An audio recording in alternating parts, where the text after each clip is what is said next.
کا زندگی بخش کلام پیش کریں گے، اور میرا کامل ایمان ہے کہ ہمیں اس کلام کے وسیلہ سے، اس گواہی کے وسیلہ سے بہت برکت ملی ہے۔ آمین۔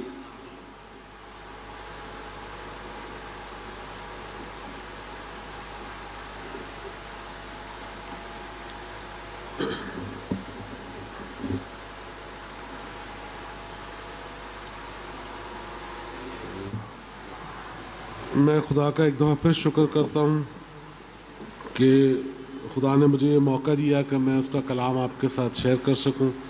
بھائی جان کے لیے بھی میں خدا کا شکر کرتا ہوں کہ وہ ہمیں یہ موقع دیتے ہیں، اور جس طرح سے انہوں نے اس خدمت کو آگے بڑھایا ہے، ہمیں جس طرح سے انہوں نے نرچر کیا ہے، اور ہمیں جس طرح سے انہوں نے کلام کو سکھایا ہے، اور ہمارے سب بڑوں نے جس طرح سے کلام کو سکھایا ہے، میں بھی خدا سے یہ درخواست کرتا ہوں کہ اس سکھائے ہوئے کلام کو اور اس کلام کو جو خدا ان کی طرف سے مجھے دیا گیا ہے آپ تک میں پہنچا سکوں۔ میں خدا کا شکر کرتا ہوں کہ جس طرح بھائی جان نے دعا میں کہا کہ ہم سب اپنے لیے ریما کو مانگیں۔ کلام کی یہ لکھی ہوئی کتاب ہمارے لیے موجود ہے، لیکن ہر مسیحی کو اور ہر ایماندار کو خدا سے اپنے لیے کلام مانگنا چاہیے، اور یہی ہم آج خدا سے درخواست کریں گے کہ یہ کلام جو میں آپ کے ساتھ شیئر کروں گا وہ پوری جماعت کے لیے ہوگا۔ اس میں ہر ایک کی الگ ضرورت ہے۔ ہمیں اس میں کیا کرنا ہے؟ ہمیں خدا سے یہ درخواست کرنی ہے کہ اس کلام کا جو حصہ، اس کلام کا جو مقصد میرے لیے ہے وہ میری زندگی میں پورا ہو۔ آپ سوچیں کہ آج آپ سے یہ کلام کیوں کیا گیا، آج آپ نے اس کلام میں سے کیا سیکھنا ہے، آج ایسی کون سی خامی کمزوری تھی جس کا خدا نے اس کلام کے ذریعے مجھ پر ظاہر کیا ہے، اور مجھے یہ توفیق دے گا میں اس خامی اور کمزوری کو چھوڑ دوں گا۔ ایسی کون سی برکت ہے جو خدا اس کلام کے وسیلے سے مجھے دینا چاہتا ہے، یا میرے فیوچر کے لیے وہ کون سی بات ہے جو خدا نے مجھے بتائی ہے جس پر اگر میں عمل کروں گا تو میں برکت پاؤں گا۔ تو جتنا میں نے اس کلام کو آپ کے ساتھ بیان کرنا ہے، میں نے اتنی ہی رسپانسبلٹی آپ کی بھی لگائی ہے کہ آپ جب اس کلام کو سنتے ہیں تو صرف اس کو سنیں نہ۔ میں نے خدا سے جب یہ درخواست کی کہ مجھے آج کے لیے کلام دے، تو جو خدا نے آیت مجھے دی اور جو خیال اور جو مجھے کلام دیا، وہ میں نے خدا سے یہی درخواست کی کہ خدا یہ تو بہت عام فہم کلام ہے، یہ شاید میں بھی اس جماعت میں کر چکا ہوں، اور خدا کے بہت سارے خادم اس کلام کو مجھ سے بہت بہتر طریقوں سے آپ لوگوں تک پہنچا سکے ہوں گے، پھر تو نے یہی کلام مجھے کیوں دیا ہے؟ تو خدا نے مجھے جواب یہ دیا کہ اس وقت کی ضرورت یہ ہے، تو یہ میرا کلام میری کلیسیا تک پہنچا، ان کے دل میں یہ کس طرح پیوست کرنا ہے وہ میرا کام ہے، ان کو یہ کس طرح سمجھانا ہے وہ میرے روح کا کام ہے۔ تو بس آپ نے یہ کرنا ہے کہ اپنی اٹینشن کو ڈائیورٹ نہ ہونے دیں۔ 15-20 منٹ میں ہم کلام کو ختم کریں گے، لیکن آپ نے اس کو فالو کرنا ہے، کیونکہ اگر آپ نے وہ پوائنٹ مس کیا جو آج کے لیے ہے تو آپ کو اس کلام کا فائدہ تو شاید نہ ہو، لیکن اس کا نقصان آپ کو یہ ہوگا کہ یہ کلام آپ کے خلاف ایک گواہی کے طور پہ ہوگا۔ ہم اکثر اس بات کو سوچتے ہیں کہ بہت سارے ایسے اچھے مواقع تھے جو ہماری زندگی میں شاید ہم سے مس ہو گئے، بہت ساری اچھی نعمتیں تھیں جو شاید ہمیں مل سکتی تھی، بہت سارے اچھے کام تھے جو شاید ہمارے ساتھ ہو سکتے تھے لیکن نہیں ہوئے۔ اس وقت ہمیں یہ شیطان آواز ہمارے دل میں ڈالتا ہے کہ یہ ہماری قسمت میں نہیں تھا۔ شاید آپ نے کبھی اس کو اس اینگل سے سوچا کہ خدا نے ایک نعمت آپ کو دکھائی، پھر خدا نے کسی بھی وسیلے سے آپ کے ساتھ کلام کیا، اس نعمت کو پانے کے لیے اس کلام کا آپ کو اپنی زندگی میں پورا کرنا ضروری تھا۔ جب وہ کلام آپ نے اپنی زندگی میں پورا نہیں ہونے دیا تو پھر آپ کی یہ ایکسپیکٹیشن بھی نہیں ہونی چاہیے کہ وہ نعمت یا وہ برکت آپ کو ملتی۔ تو میں بڑی ذمہ داری سے یہ بات کہتا ہوں. آج دیکھیں بہت ساری سیٹیں اس جماعت میں خالی ہیں، یعنی یہ ان سب کی سیٹیں ہیں جن کو خدا آج شاید برکت دینا چاہ رہا تھا، لیکن وہ اس برکت کو لینے کے قابل نہیں تھے، یا انہوں نے برکت کا وہ حصہ حاصل کرنے کے لیے جو ان کے پارٹ پہ ایفرٹ تھا وہ نہیں کیا، اور وہ یہاں نہیں پہنچ سکے. تو اگر آپ یہاں آ گئے ہیں، جس طرح خدا کے خادم نے کہا کہ ہم آتے ہوئے تو ہمارے ہاتھ خالی ہیں، لیکن اگر جاتے ہوئے بھی ہمارے ہاتھ خالی ہوں تو یہ پھر آپ کے حساب سے کس کا قصور ہے؟ ہم نے یہ حمد و ستائش کی، خدا ہم سے کلام کرنے کو ہے، خدا ہمارے دکھ، اس کے بعد ہمارے دکھوں سے، ہماری بیماریوں سے ہمیں شفا بھی دے گا، ہمیں مسح بھی کرے گا. اس کے بعد بھی اگر ہم یہاں سے خالی جاتے ہیں تو آپ کیا سمجھتے ہیں کمزوری کس اینڈ پہ ہے؟ تو میں اسی لیے آپ کو یہ تمہید اتنی لمبی جو میں نے آپ کے ساتھ باندھی وہ اس لیے تھا کہ آج تھوڑا سا ہمارے پاس وقت بھی ہے، اور یہ بات بہت ضروری ہے کہ شاید کلام کی اس آیت کو سن کے آپ کے دل میں بھی وہی خیال آئے جو میرے آیا تھا کہ یہ کلام تو اس پہ ہم بہت دفعہ سن چکے ہیں، آج یہ کلام اگر ریپیٹ ہو رہا ہے تو کوئی ایسی برکت ہو سکتی ہے جو ہمیں پہلے ملنے والی ہو، اور یہ کلام ہم نے اپنی زندگی میں پہلے پورا نہ کیا ہو اور وہ برکت ہم سے رہ گئی ہو. تو آج جب یہ کلام ریپیٹ ہوتا ہے یا یہ باتیں ریپیٹ ہوتی ہیں تو کوشش کریں اس پوائنٹ کو پکڑنے کی جو خاص آپ کے لیے ہے. میں بہت ساری چیزیں اس میں ڈسکس کروں گا، آپ یہ چیز سوچیں کہ آپ کے لیے اپلیکیبل سب سے زیادہ کون سی ہے. تو آج کی جو آیت ہے وہ بھی بہت عام فہم ایک آیت ہے، فلپیوں اس کا 2 باب اور اس کی 5ویں آیت. یہ آیت آپ کو 5ویں 6 ہم 1-2 آیتیں پڑھ لیں گے تاکہ ہمیں بعد میں بھی اس میں آسانی ہو. حوالہ ہے فلپیوں کا خط اس کا 2 باب اور اس کی 5ویں آیت. یہاں لکھا ہے ویسا ہی مزاج رکھو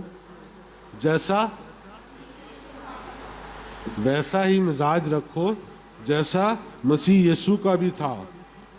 اس نے اگرچہ خدا کی صورت پر تھا، خدا کے برابر ہونے کو قبضہ میں رکھنے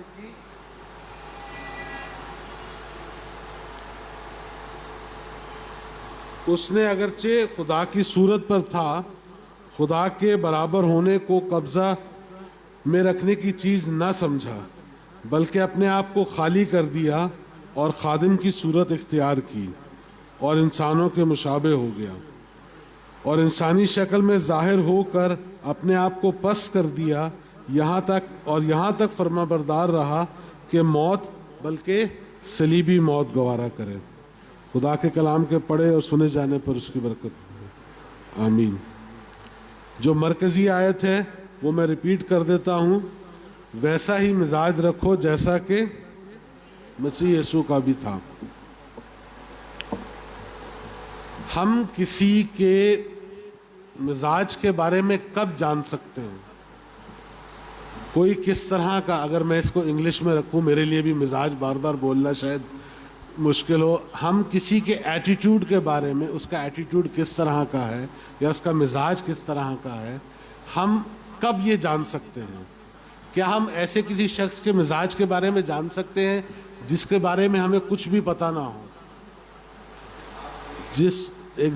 جس کے ساتھ ہم رہیں گے، جس کے ساتھ ہم وقت بسر کریں گے، جو ہمارے لینے دینے میں ہوگا، جو ہمارا ساتھی ہوگا، جس کو ہم کسی نہ کسی طرح سے جانتے ہوں گے، جس کے بارے میں ہم کسی کے بارے میں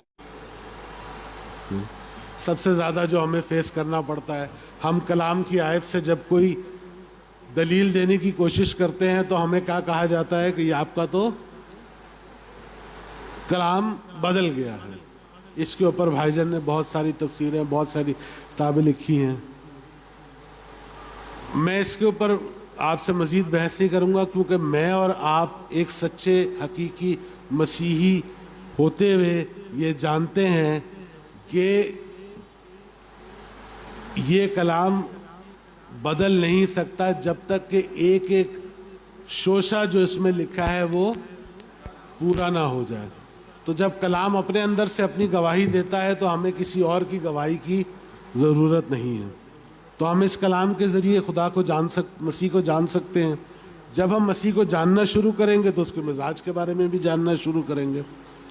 میں آن اے سمری بیسس آپ کے ساتھ کچھ چیزیں ایسے شیئر کرتا ہوں جس سے ہمیں یہ انڈیکیشن ملے گی کہ اس کا مزاج کیسا ہے. اور اگر میں آپ کے ساتھ یہ شیئر کروں گا تو پھر میں آپ کے ساتھ یہ بھی شیئر کروں گا کہ اگر اس سچویشن میں مسیح کا ایٹیٹیوڈ ایسا تھا تو کیا کبھی ہم بھی ایسی ہی سچویشن میں ہوتے ہیں, اور جب ہم ایسی سچویشن میں ہوتے ہیں تو کیا ہمارا بھی ایٹیٹیوڈ ایسا ہوتا ہے یا نہیں ہوتا. اس آیت کا مقصد آپ کے حساب سے کیا ہے؟ ہم ویسا مزاج رکھیں جیسا کہ اس پہ ہم مانتے ہیں. اس آیت کا مقصد یہی ہے کہ ہم ویسا ہی ایٹیٹیوڈ رکھیں, ہمارا بھی مزاج ویسا ہی ہو جیسا کہ مسیح کا تھا. تو ہمارا مزاج کیسا ہونا چاہیے؟ ہم مسیح کا مزاج دیکھتے ہیں اور اس کو اپنے اوپر اپلائی کرنے کی کوشش کرتے ہیں. لیکن یہاں میں جن چند واقعات کا آپ کے ساتھ ذکر کروں گا یا جن خیالات کا ذکر کروں گا وہ بہت زیادہ خوشگوار حالات کے نہیں ہیں. اس ہی آیت کو دوبارہ اگر ہم کبھی سیکھیں گے تو ہو سکتا ہے خدا ہمیں یسوع مسیح کی خدمت کے بہت کچھ خوشگوار واقعات میں سے سیکھنے کا موقع دے. لیکن اب جتنے خیالات میرے پاس ہیں ان میں نے خوشگوار معاملات کم ہی دیکھے. میں نے جب غور کر رہا تھا اس کلام پہ, جو خدا نے مجھے خیال دیا وہ خدا کے شاگردوں کے حوالے سے تھا. ہم نے جتنے معجزے کلام میں پڑھے اس میں شاذ و نادر ایک آدھا ہی ایسا ہوگا جس کو معجزے کو کرتے وقت خدا کے شاگرد اس کے ساتھ نہ ہوں. جتنے بھی معجزے اس نے کیے اس کے شاگرد اس کے قریب تھے. جب اس نے 5 روٹیوں اور 2 مچھلیوں کو سے ایک پورے جمع غفیر کو سیر کیا تو یہی وہ شاگرد تھے جنہوں نے ان مچھلیوں اور روٹیوں کو بانٹا تھا. جب اس نے لازر کو آواز دی, 4 دن کے مردے کو آواز دی, تب بھی اس کے شاگرد اس کے ساتھ تھے. جب اس نے اور معجزے کیے تب بھی یہ سارے شاگرد اس کے ساتھ ہی تھے. لیکن آپ نے دیکھا جب یہ کشتی میں تھے تو انہوں نے یسوع سے کیا کہا؟ جب یسوع کشتی میں سو رہا تھا اور باہر سمندر میں طوفان تھا یا اس دریا میں طوفان تھا, تو اس کے شاگردوں نے ایک دم بلبلا کے کیا کہا؟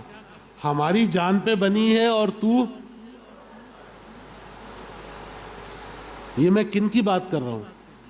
یہ میں ان یہودیوں کی بات نہیں کر رہا جو اس کو مارنے کے در پہ تھے. یہ میں ان کی بات کر رہا ہوں جو اس کے ساتھ تھے, جنہوں نے اپنے ہاتھ سے وہ روٹیاں بانٹی تھی, جنہوں نے اپنی آنکھوں سے لازر کو قبر سے باہر آتے ہوئے دیکھا تھا. آپ کو کیا لگتا ہے اس کے بعد, اس بے ایمانی کے بعد یسوع نے ان کو کیا کہا؟ یسوع نے کیا ان پہ غصہ کیا؟ خاموشی سے اٹھا, اس نے ہوا اور پانی کو ڈانٹا اور ان کو ایمان کی ہی تلقین کی. میں اور ایک مثال دیتا ہوں تاکہ اس کے بعد جب میں کنکلوڈ کروں گا تو آپ کے پاس 2-3 مثالیں ہوں. ہم خوشی میں جو ہمارے ساتھ کوئی اچھا کرے یا نہ کرے وہ تو بھول جاتے ہیں, لیکن جب ہم غم میں ہوتے ہیں اور کوئی ہمارا ساتھ نہیں دیتا تو وہ ہمیں اکثر نہیں بیشتر یاد رہ جاتا ہے. یسوع نے بڑے دکھ سے آ کر گتسمنی باغ میں کیا کہا؟ تم 2 گھڑی بھی میرے ساتھ. اس کی حالت یہ ہے, میں بہت دفعہ یہ بیان کرتا ہوں اور میں یہ صرف اپنی روح کی تقویت کے لیے بیان کرتا ہوں. اس کی حالت یہ ہے کہ اس کا پسینہ گویا خون کی بوندیں بن بن کے ٹپک رہا ہے. جان کنی کی حالت ہے, حالت ایسی ہے کہ ابھی جان نکل جائے گی. اس نے اپنے شاگردوں سے کیا کہا؟ تم میرے لیے دعا کرو تاکہ میرے لیے اس میں کچھ آسانی پیدا ہو. وہ واپس آ کے دیکھتا ہے تو شاگرد